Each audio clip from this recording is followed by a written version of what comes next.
السلام علیکم ناظرین، مولانا روم کی حقائق میں سے حقائق جس کا عنوان ہے دنیا فانی پیش خدمت ہے۔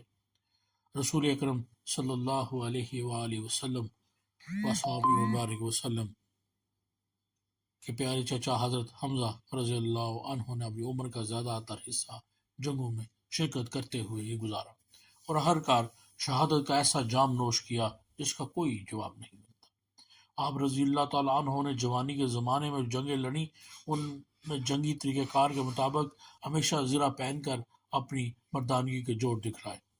جب پختہ توانائی کا ایام تھے تو زرہ پہن کر جنگیں لڑیں، جب ایام پیری شروع ہوئی تو زرہ پہننا بالکل ترک کر دیا، پھر جنگوں میں بغیر زرہ کے ہاتھ میں تلوار لیے شیروں کی طرح سینہ تانے شامل ہوتے تھے۔ دوست احباب نے جب آپ رضی اللہ تعالیٰ عنہ کو یہ عمل دیکھا تو حیران ہو کر عرض کرنے لگے، اے ام رسول صلی اللہ علیہ وسلم، اے سب شکر مجاہد، اے جوان مردوں کے سردار رضی اللہ تعالیٰ عنہ، ہم نے تو یہ حکم سنا ہے کہ جان بوجھ کر تم ہلاکت میں نہ پڑو۔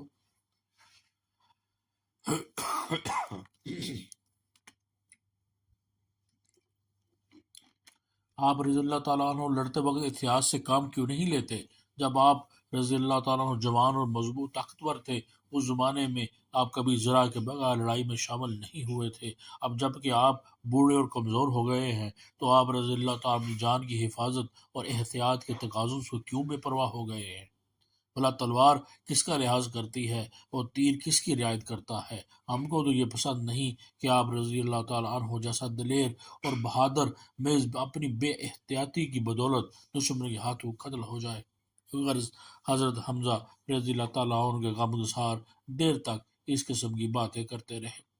جب وہ خاموش ہوئے تو حمزہ نے فرمایا کہ جب میں جوان تھا تو میں سمجھتا تھا کہ موت انسان کو اس دنیا کے عیش و آرام سے محروم کر دیتی ہے، اس لیے کون خواہ موت کی جانب رغبت کرے اور جانتے بوجھتے ہوئے اژدہے کے منہ میں جائے۔ یہی وجہ تھی کہ میں اپنی جان کی حفاظت کے لیے زرہ پہنتا تھا، لیکن جب اسلام قبول کیا، رسول اکرم صلی اللہ علیہ وسلم کی غلامی میں آیا، آپ صلی اللہ علیہ وسلم کے فیض مبارک سے حقیقت سامنے آئی تو میرے خیالات بدل گئے کہ اس دنیا کے رنگ و بو تو عارضی ہیں جبکہ آخرت کی زندگی دائمی ہے۔ اب مجھ کو اس دنیا فانی سے کوئی لگاؤ نہیں رہا اور موت مجھ کو جنت کی کنجی معلوم ہوتی ہے۔ ذرا تو وہ پہنے جس کے لیے موت کوئی دشناک چیز ہو، جس کو تم موت کہہ رہے ہو، میرے لیے تو وہ ابدی زندگی ہے۔ وعدے کیا ہے فرزند، ہر انسان کی موت اس کے کردار کے مطابق ہوتی ہے۔ یہ تو ایک صاف و شفاف آئینہ ہے جس میں اپنا ہی چہرہ نظر آتا ہے۔ درس حیات اس میں ہمارے لیے یہ ہوا کہ موت ایک تلخ حقیقت ہے، اسے شیریں حقیقت بنانے میں مصروف عمل رہو۔